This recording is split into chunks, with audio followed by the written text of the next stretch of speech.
Hello friends, mind tip पर channel में आपका स्वागत है। Mind gases the directional physiological effect topic पे और एक वीडियो लेकर आपके समक्ष उपस्थित हुआ हूँ। वीडियो स्टार्ट करने से पहले चैनल को सब्सक्राइब कीजिए, बेल आइकन को हिट कीजिए और इस वीडियो को लाइक कीजिए। आज हम लोग CO2 कार्बन डाइऑक्साइड के बारे में डिस्कस करेंगे, जो कि माइंस में पाया जाता है, नॉर्मल एटमॉस्फेयर में भी पाया जाता है। ये क्या है? Carbon dioxide is a colourless, odourless, tasteless gas है विथ स्पेसिफिक ग्रेविटी 1.5 to 9, जो कि एयर से बहुत ज़्यादा हेवी है। It is heavier than air and does not support life और कम्बसन। जिसके कारण ये जो है ऑलवेज जो है फ्लोर लेवल में पाया जाता है। फ्लोर लेवल जो है इसका प्रेजेंस मिलता है ज़्यादा, हम लोग को ज़्यादातर सम्प एरिया में जो है इसका प्रेजेंस मिलता है। सॉल्युबिलिटी क्या है? Carbon dioxide is soluble in water at 293 Kelvin temperature. Water can absorb 0.88 times its own volume of CO2 formic carbonic acid बनाता है वाटर का सॉल्युबल होकर। The solubility of carbon dioxide in water decreases as the temperature decreases. जितना temperature down होता है, solubility of CO2 in water increases and water can absorb as much as 1.71 times its own volume of CO2। 1.71 times को जो है absorb कर सकता है पानी CO2 को। अपने वॉल्यूम का 1.71 टाइम्स जो है CO2 एब्जॉर्ब करता है वाटर में, मैंने water can absorb actually. Physiological effect क्या है? Carbon dioxide is mildly toxic. It can cause irritation of the mucous membranes of the eyes, mouth and nose. थोड़ा सा इरिटेशन हो सकता है। Exposure of high concentration of CO2 can lead to headache, dizziness and difficulty breathing. तो as per concentration में क्या क्या effect होता है देखते हैं हम लोग। इस टेबल में दिया हुआ है 0.03% कर रहा है CO2। इफेक्ट में मैन नॉर्मल है। फ्लेम शिफ्ट लैम्प पे भी इफेक्ट नॉर्मल है। 0.15 अगर CO2 रहा एटमॉस्फेयर में तो मैन का क्या इफेक्ट हो सकता है मैन के ऊपर? Slight increase in depth and frequency of breathing का जो है स्लाइट इंक्रीज होगा in depth and frequency. Depth और फ्रीक्वेंसी दोनों जो है बढ़ जाएगा ब्रीदिंग का। फ्लेम शिफ्ट लैम्प पे कोई इफेक्ट नहीं पड़ेगा। जब 1% CO2 हो जाएगा तो मास डीपर ब्रीदिंग हो जाएगा। इसमें भी फ्लेम शिफ्ट लैम्प पर कोई इफेक्ट नहीं पड़ेगा। जब 3% CO2 हो जाएगा breathing rate is double, breathing rate double हो जाएगा। Some claim is to be triple. किसी क्लेम में ऐसा भी लिखा, किसी लिटरेचर में ऐसा भी लिखा गया कि ट्रिपल हो जाता है। Quick fatigue will result when working. जब काम कर रहे हैं तो क्विक फैटिग हो जाएगा। और इसमें फ्लेम शिफ्ट लैम्प पर भी इफेक्ट होता है, बहुत डिफिकल्टी के साथ बर्न होता है क्योंकि ऑक्सीजन लेवल डाउन हो जाता है। और जब 6% CO2 हो गया तो violent fainting and rapid exhaustion ये चालू हो जाता है एंड फ्लेम एक्सटिंग्विश्ड हो जाता है। जब 6% CO2 हो जाता है तो फ्लेम शिफ्ट लैम्प जो है बुझ जाता है।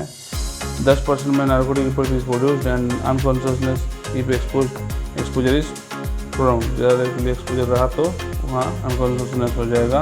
और 25% CO2 में death with in a few hours, कुछ देर में ही जो है डेथ हो जाएगी। Now will discuss CO, carbon monoxide. Carbon monoxide is a colorless, odorless, tasteless gas that is slightly lighter than air. It has specific gravity of 0.972 and is slightly soluble in water. So slightly lighter than air and slightly soluble in water. Combustion and explosiveness कैसा है इसका CO का? CO burns in air with a blue flame. Blue flame में ये जलता है। तो ये छोटा छोटा चीज़ है जो याद रहना है। MCQ टाइप क्वेश्चन में पूछ दे तो अपने को जो है कन्फ्यूजन हो सकता है। जैसे कि क्या है होगा फ्लेम का कलर, है ना, H2 जलने पर क्या होता है फ्लेम कलर, जो भी हो। इसका ब्लू फ्लेम में जलता है। Is explosive when the present in concentration between 12.5 to 75%। 12.5 से 75% अगर रहा कॉन्सेंट्रेशन एयर में तो ये एक्सप्लोजिव भी बन सकता है।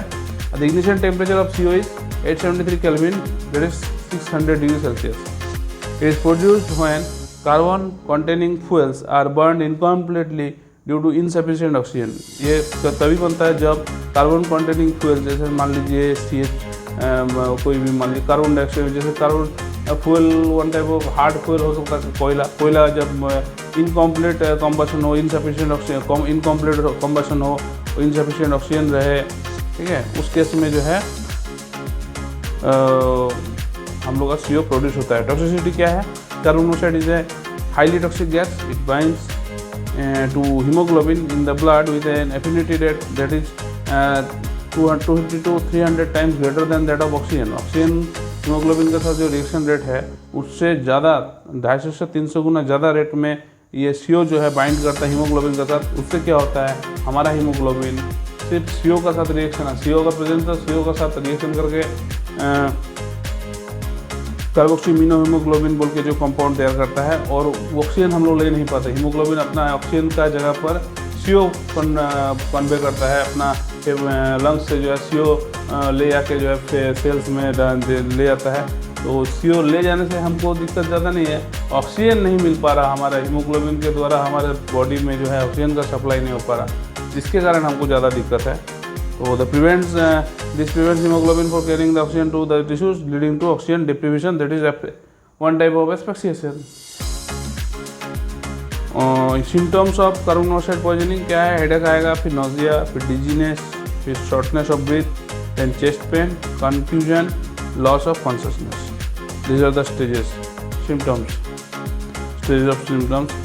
ट्रीटमेंट क्या है? The best treatment for carbon monoxide poisoning is to remove the patient to fresh air में ले जाने से क्या होगा, जो एफिनिटी था हीमोग्लोबिन का साथ CO का, वो रेट तो सेम रहता है, लेकिन आप CO नहीं है वहाँ, तो फिर क्या होगा, जो फ्रेश एयर में ऑक्सीजन का साथ हीमोग्लोबिन का जो एफिनिटी है बना रिएक्शन होके वो जो है हीमोग्लोबिन जो है अंदर अपने शरीर के सेल्स में जाना स्टार्ट हो जाएगा, तो जो है फिर से रिकवरी जो है स्टार्ट हो जाएगा, जो भी ये हुआ है इफेक्ट हुआ है वो कम होना चालू हो जाएगा.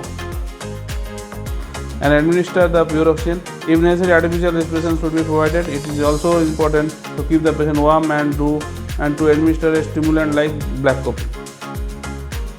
Prevention कहते to prevent carbon monoxide poisoning, it is essential to ensure that combustion appliances are properly ventilated and maintained.